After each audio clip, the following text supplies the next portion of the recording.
Hey, welcome back. Garlic scapes are in. So this week's recipe from the farm, I'm making a garlic scape gremolata. Really simple to make and it goes great on anything. It's the Italian condiment that you've been missing. Check it out. Alright, I've got my garlic scapes and I'm going to remove the flour. That's the little pointy bit at the end there.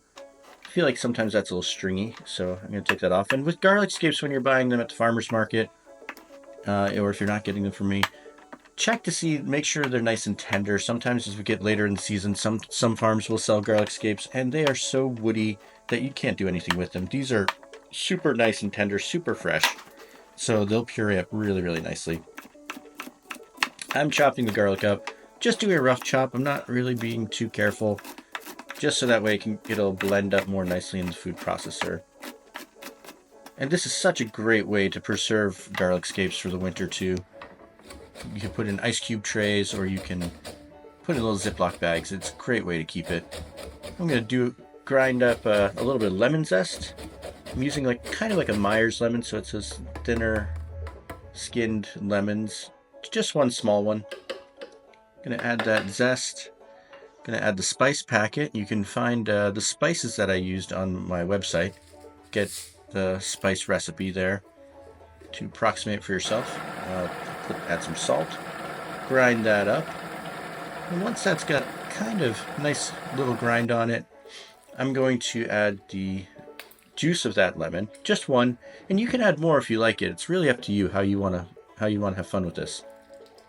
So I'm doing that one little lemon, and then I'm going to add probably about a tablespoon, maybe a little bit more of olive oil, just kind of eyeballing it, and back up, puree it. You're not going to try and get this super smooth. I like it a little bit chunky. I think it just has a little tooth to it. Very, very nice.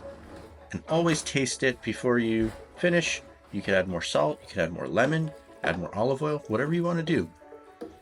This is your gremolata. Have fun with it. All right, our gremolata is done. I'm going to try a little bit here.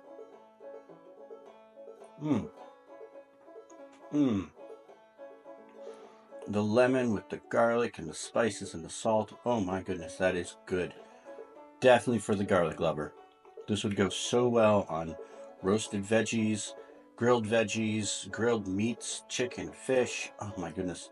The possibilities are endless. Try this one out. I think you're going to like it. It's a great way to use garlic scapes, and you can freeze it, pull it out later, put it on something that you're making so it can keep the garlic scapes for the winter. Until next time, keep planting, keep cooking, do something good. Oh my goodness, that's good.